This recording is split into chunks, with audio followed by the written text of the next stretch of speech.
चलिए let's start. Very good morning to all of you and I will be starting up with software engineering. और software engineering में हम लोग जो है सिस्टम मॉडल करने जा रहे हैं. ऑलरेडी हम लोग रिक्वायरमेंट एनालिसिस में चल रहे हैं और सिस्टम एनालिसिस सिस्टम मॉडल में काफ़ी कुछ चीज़ें हैं जो कि आपको पढ़नी है. तो आई will be sharing you the screen. Let's start. ये देखिए आप लोगों को मैंने सिस्टम मॉडल्स का जो शेयर कर दिया है. अब ये सिस्टम मॉडल्स में देखिए क्या है. सिस्टम मॉडल्स क्या होता है. बेसिकली जो सिस्टम मॉडल है उसमें क्या होता है कि उस मॉडल का मतलब ये कि जब भी हमारा जो भी रिक्वायरमेंट है उस रिक्वायरमेंट एक्टिविटी को अगर हम लोग देखते हैं कि हमारे पास पहले से जितने भी मॉडल्स मौजूद हैं क्या उसमें से कुछ हम लोग ले सकते हैं. मतलब ये कि सॉफ्टवेयर कंपनी जब बनती है तो सॉफ्टवेयर कंपनी ऐसा तो है नहीं ना कि सॉफ्टवेयर आज ही से बनाना शुरू किया.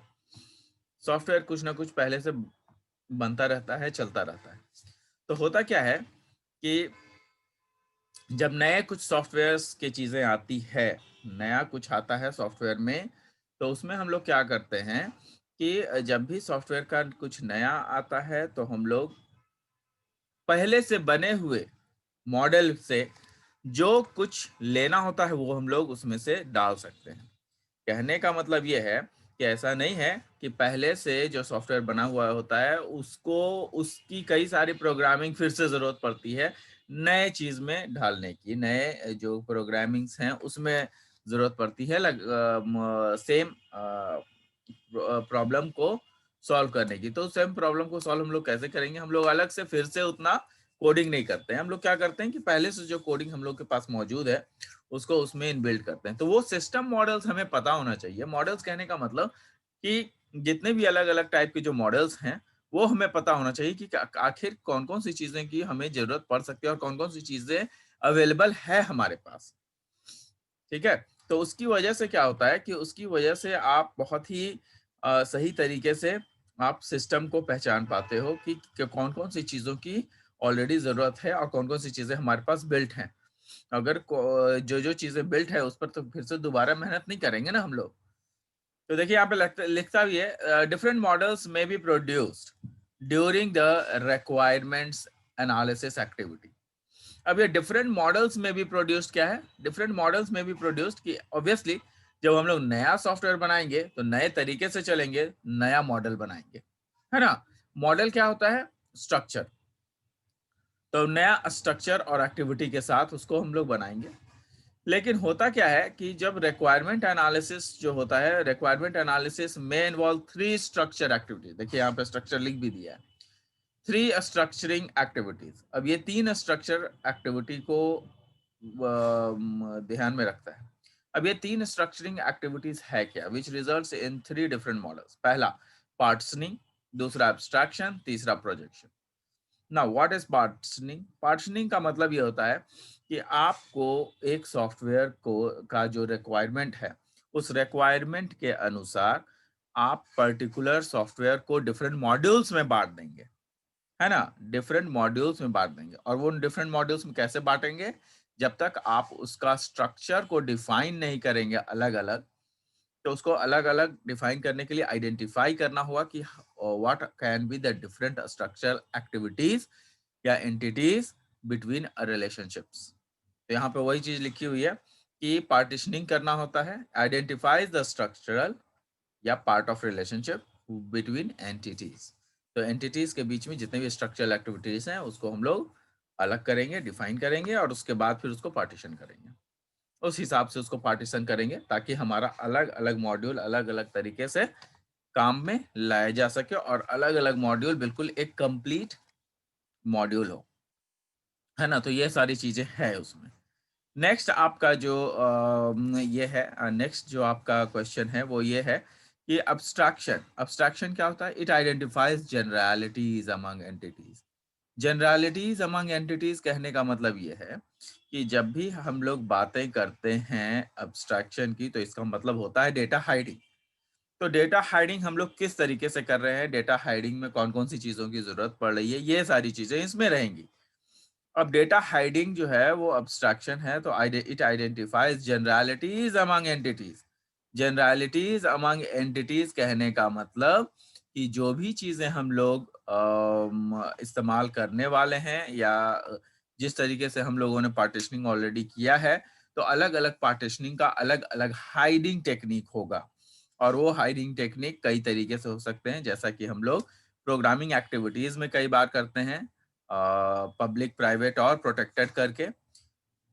तो वो सब सारी चीजें हैं। और दूसरी चीज कि अगर हम डेटाबेस में घुसेंगे तो डेटाबेस में हम लोग एब्स्ट्रैक्शन करते हैं as at the physical level, logical level और व्यू लेवल। तो ये सारी चीजें एब्स्ट्रैक्शंस में आती हैं। ठीक है, नेक्स्ट इज प्रोडक्शन, ये प्रोजेक्शंस। तो प्रोजेक्शंस में क्या होता है कि हम लोग जब तक आइडेंटिफाई नहीं करेंगे प्रॉब्लम को, तब तक उस प्रॉब्लम को सॉल्व नहीं कर सकते। तो इसमें क्या होता है, identifies different ways of looking a problem. एक प्रॉब्लम को कई तरीके से देखने का नजरिया जो है चेंज करने का इसमें इसमें बातें आती है। क्यों? ताकि हम लोग जो है जितना भी प्रॉब्लम है, उस प्रॉब्लम को हम लोग पर्टिकुलर समय में हर एक दिशा से उस प्रॉब्लम को देख सकें, कि और उस किसी भी प्रॉब्लम को सॉल्व करने के और भी तरीके हो सकते हैं।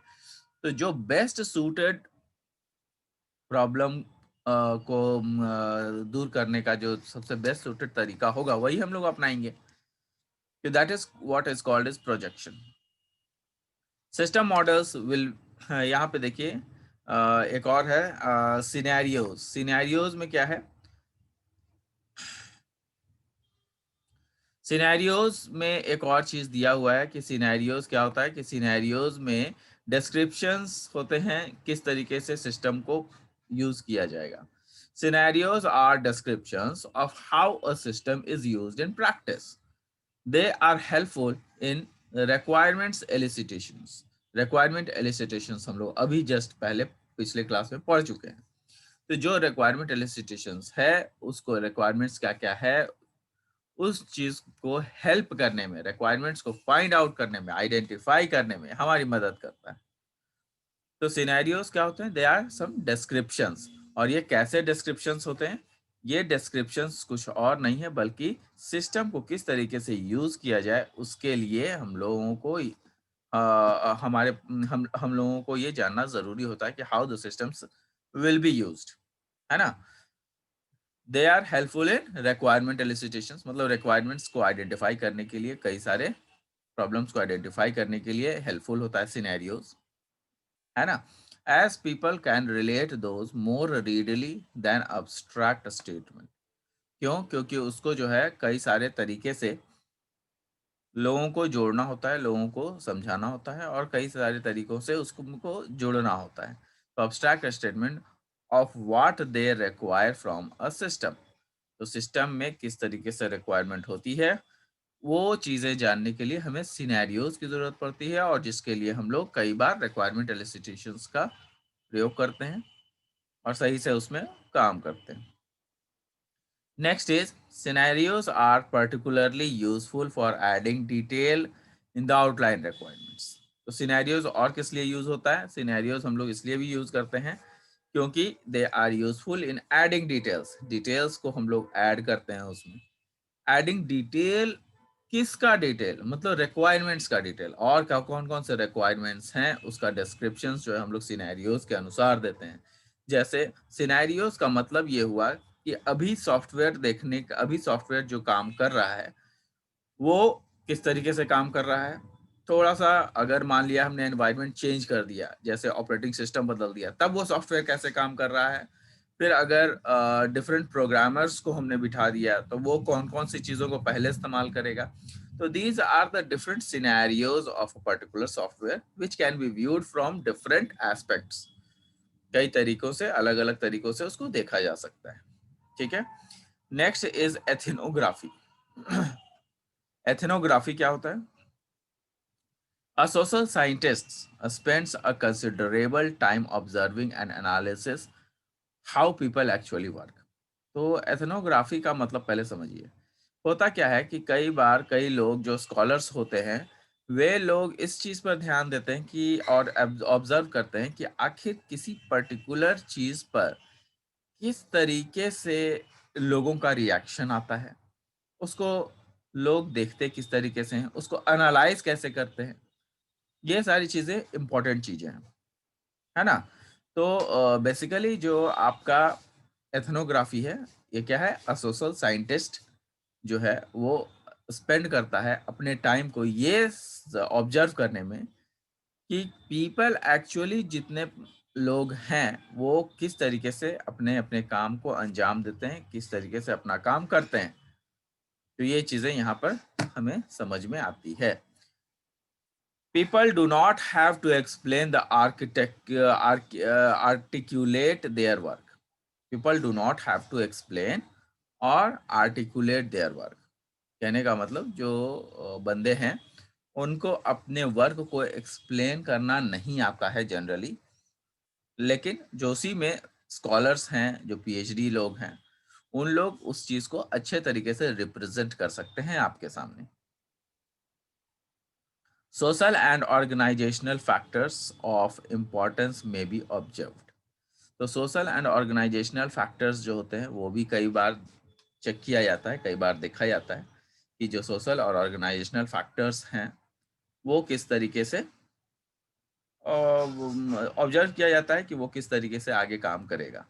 मतलब सोशल और ऑर्गेनाइजेशनल फैक्टर्स मतलब कुछ ऐसे सोशल फैक्टर्स होते हैं कि कई सारे लोग साथ में काम कर रहे हैं तो कोई इश्यू आ गई, या फिर कोई ऑर्गेनाइजेशनल फैक्टर है, मतलब ऑर्गेनाइजेशन का अपने पर्टिकुलर रूल्स हैं उसके तहत अगर काम कर रहे हैं तो कोई इश्यू आ गई। तो ये सब सोशल ऑर्गेनाइजेशनल फैक्टर्स होते हैं। एथनोग्राफिक स्टडीज, एथनोग्राफिक क्या करता है? It studies have shown that work is usually richer and more complex. तो जो काम होता है वो बहुत बड़ा भी हो सकता है, कॉम्प्लेक्स हो सकता है, और काफी उस काम में इतना ज्यादा छोटा सा काम देखने में बहुत बड़ा लग सकता है, या फिर बहुत बड़ा काम जो है देखने में छोटा लग सकता है, उसको काम करने में टाइम बहुत अधिक लगता है। Than suggested by simple system models, बाकी के मॉडल्स जो हैं उसको ये कह सकते हैं क्या, ना ना ये तो बहुत बड़ा ही सिंपल है, इस तरीके से वो काम हो सकता है, लेकिन ऐसा एक्चुअली होता नहीं। जब हम लोग करने बैठते हैं तो इट टेक्स टाइम, और हर चीज़ के लिए अलग अलग फंक्शनैलिटी को प्रोवाइड करने में दिक्कतें आती हैं। नेक्स्ट इज रिक्वायरमेंट्स वैलिडेशन, बहुत ही इंपॉर्टेंट है वैलिडेशंस। तो रिक्वायरमेंट वैलिडेशन काफ़ी इंपॉर्टेंट है, पूछा जाता है, और हर चीज़ को इसमें पॉइंट बाय पॉइंट बताया गया है। ये थोड़ा सा ढंग का नोट्स है, इसको मैं आप लोगों को शेयर कर दूंगा लास्ट में, तो उसको जो है आप लोग पढ़ते रहिएगा धीरे धीरे। रिक्वायरमेंट वैलिडेशंस हैं। रिक्वायरमेंट वैलिडेशंस कहने का मतलब ये है कि it is concerned with demonstrating that the requirements define the system that the customer really wants. तो जो रिक्वायरमेंट वैलिडेशंस है उसमें क्या होता है, it is concerned with demonstrating that the requirements define the system that the customer really wants. Requirements validations में actual जो requirement है किसी कस्टमर का वो सामने दिखता है, और उसी के जरिए जो है काम होता है। कहने का मतलब ये है कि जो कंसर्न इसमें जो रिक्वायरमेंट्स के लिए जो कस्टमर्स हैं उन्हीं को, चूंकि कस्टमर्स पैसे लगाते हैं तो उन्हीं को सेटिस्फाई करना ही हमारा काम। तो उनको सेटिस्फाई कैसे करेंगे हम लोग? तो उनके रिक्वायरमेंट्स जो हैं उनको पूरा करके। तो जब हम लोग उनके रिक्वायरमेंट्स को पूरा करते हैं तो दैट इज कॉल्ड वैलिडेशंस, है ना? तो concerned with demonstrating the requirements define the system that the customer really wants. Next है requirements error cost are high, so validation is very important.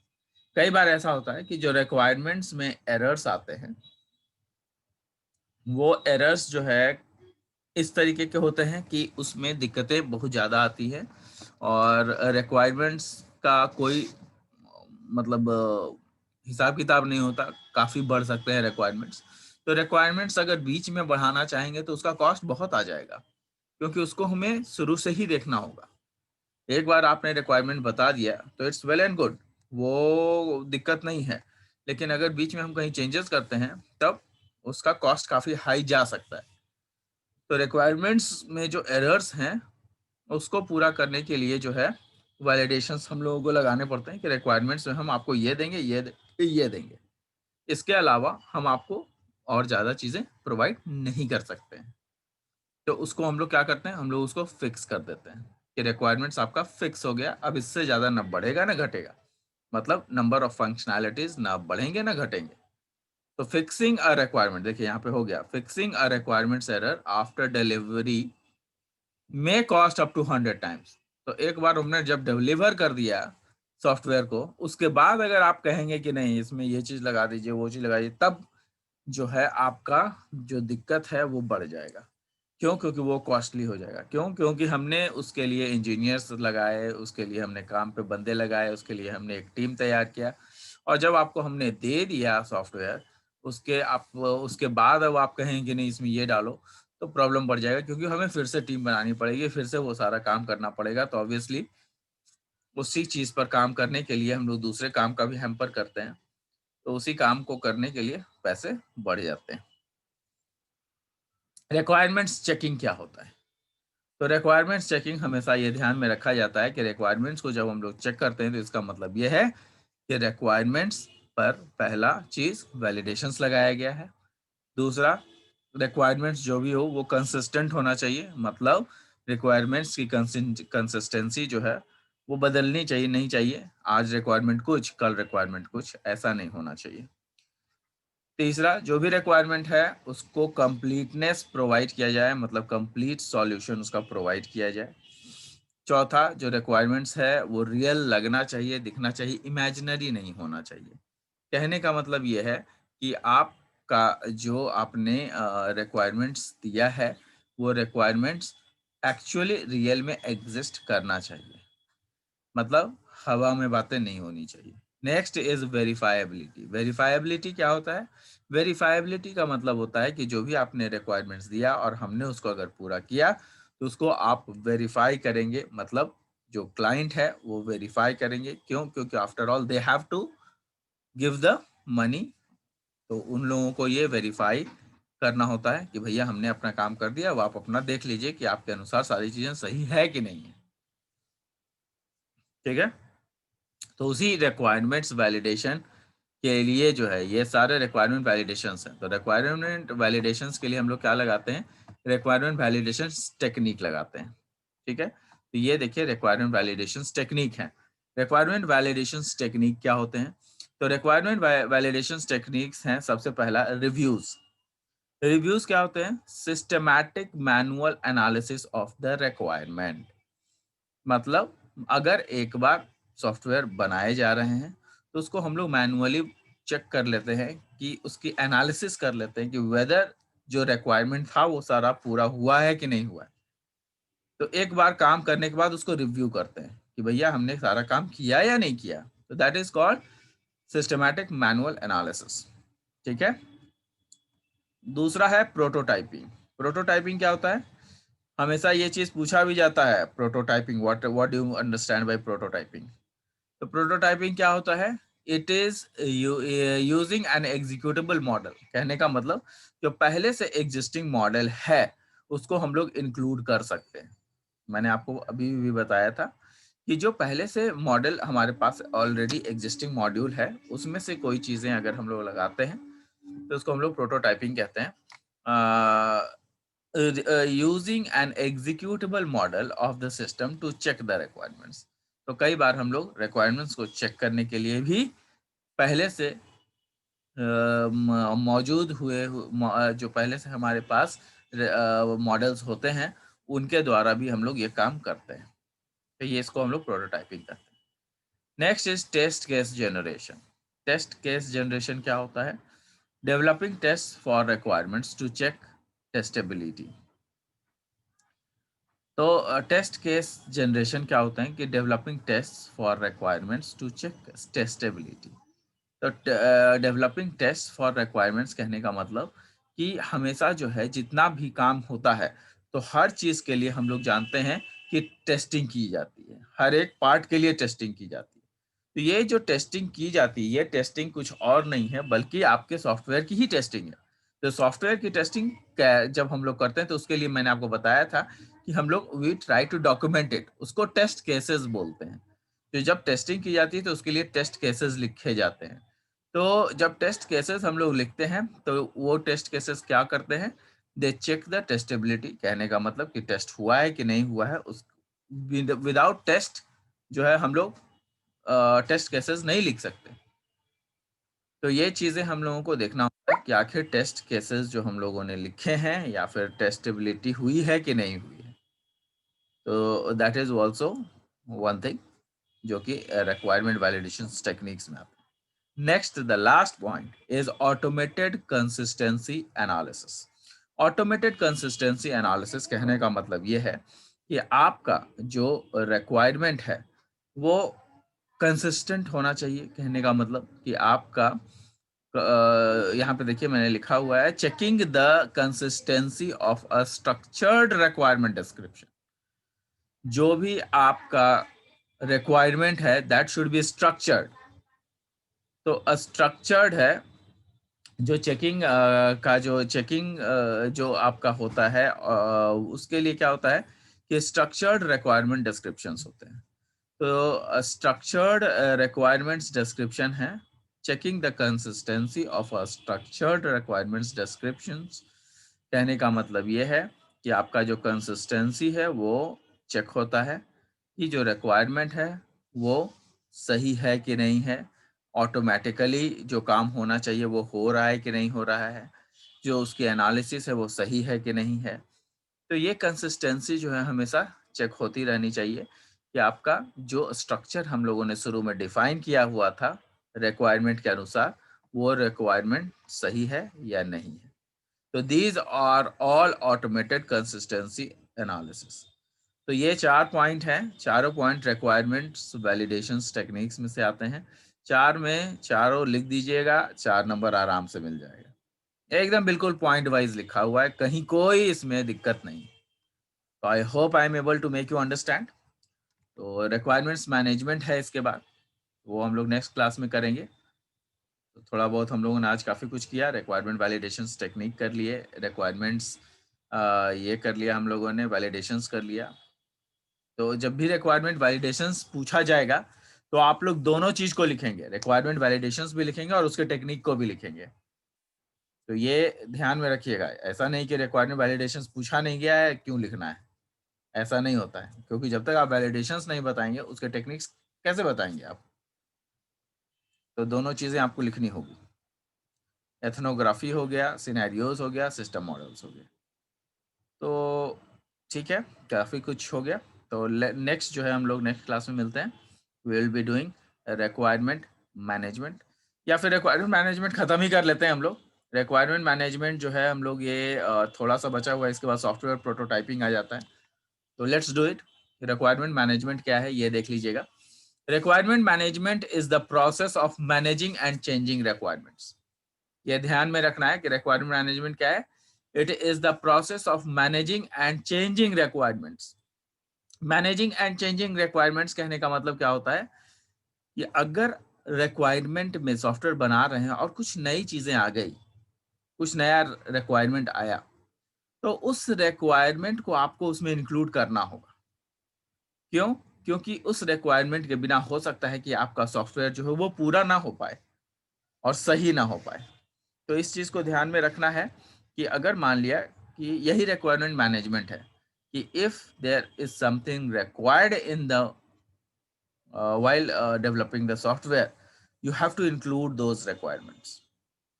तो रिक्वायरमेंट मैनेजमेंट क्या है? It is the process of managing changing requirements.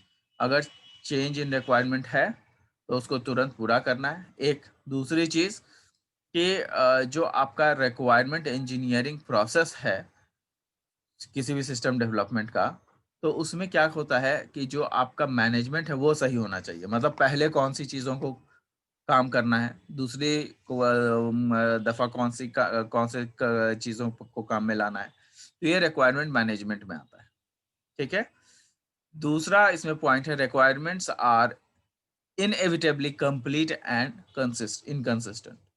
कहने का मतलब ये है कि जो रिक्वायरमेंट्स है वो किसी भी हालत में पूरा का पूरा कंप्लीट होना चाहिए और मतलब इनकंसिस्टेंट नहीं होना चाहिए इनएविटेबल नहीं होना चाहिए, मतलब कंप्लीट होना चाहिए, और इनकंसिस्टेंट नहीं, बिल्कुल कंसिस्टेंट आपका रिजल्ट्स देना चाहिए। हो सकता है ऐसा ना हो कि अभी रिजल्ट कुछ आ रहा है, बाद में जब आप सॉफ्टवेयर को एक्चुअली इम्प्लीमेंट कर रहे हैं तो रिजल्ट कुछ आ रहा है, तो ऐसा नहीं होना चाहिए। तो that has to be test a number of times. Now देखिए यहाँ पे लिखा है new requirements emerge during the process. कई बार ऐसा होता है कि नए नए रिक्वायरमेंट्स आ जाते हैं, जब हम लोग काम करने बैठते हैं तो नए नए रिक्वायरमेंट्स आ जाते हैं। तो नए नए रिक्वायरमेंट्स आ जाते हैं, सपोज कीजिए कि आप लोग जो है, एक छोटा सा काम आपको घर से मिला है कि आप लोग सब्जी ले आइए। सपोज कीजिए कि ये छोटा सा काम मिला है, तो उसमें छोटा सा काम नहीं है ये क्या है कि आप कपड़े पहनेंगे, चप्पल पहनेंगे, घर से बाहर निकलने से पहले ये चेक करेंगे कि आपने पैसे लिए कि नहीं लिए, फिर पैसे लेंगे के बाहर निकलेंगे, बाहर में देखेंगे जा करके कि सब्जियों का भाव कैसा है, कहाँ पर भाव कम मिल रहा है, कहाँ पे भाव बढ़िया मिल रहा है, वो देखेंगे। कुछ भी उठा करके नहीं ले आएंगे, उसमें से सब्जियों को चुनना पड़ता है कि कौन कौन सी चीजें सब्जियां खराब हैं, कौन से अच्छे हैं। ये सब जो है उसी में आ जाता है। केवल सब्जी लाना जो वर्ड है उसी में सब कुछ आ जाता है। लेकिन ये जो छोटे-छोटे काम हैं, उन पर लोग ध्यान नहीं दे पाते हैं। तो ये इस पर हमें ध्यान देना है कि आखिर जो रिक्वायरमेंट, यही है requirement management. Whatever the requirements are, we have to fulfil all the requirements, है ना? उसके बाद यहाँ पे देखिएगा new requirements emerges during the process as business needs to change and better understanding of the system. तो जो लोग सिस्टम डेवलपमेंट कर रहे हैं उनके लिए और भी चीज़ें ये अच्छी हो जाती हैं कि ढंग से उस पर काम कर पाएँ। Next is different view points have different requirements. अलग अलग व्यू पॉइंट्स के लिए अलग अलग डिफरेंट रिक्वायरमेंट्स हैं। मतलब अलग अलग बंदे के पास अलग अलग व्यूज हो सकते हैं। That is very much evitable. तो वो चीज़ें जो है हमें ध्यान में रखनी पड़ेगी कि अगर कोई चीज़ें रिक्वायरमेंट किसी बंदे के अनुसार ज़्यादा अच्छी है, तो उसको हम लोग ध्यान में रखेंगे कि उसको हम लोग उस रिक्वायरमेंट को भी पूरा करेंगे। कई बार कॉन्ट्राडिक्शंस आ सकते हैं दो अलग अलग जो डेवलपर है उनके बीच, लेकिन उन कॉन्ट्राडिक्शंस को देखते हुए ध्यान में ये रखना है कि कोई बीच का रास्ता अपनाते हुए हम लोग उस पर काम करें और सारी चीजें इंक्लूड कर लें। तो this is all the requirements which we have finished. Requirement सब कुछ नहीं बचा। आपका सॉफ्टवेयर प्रोटोटाइपिंग है जो कि हम लोग नेक्स्ट क्लास से करेंगे। Thank you, thanks a lot, and we will be meeting in the next class with software prototyping. Thank you. We'll meet in the next class.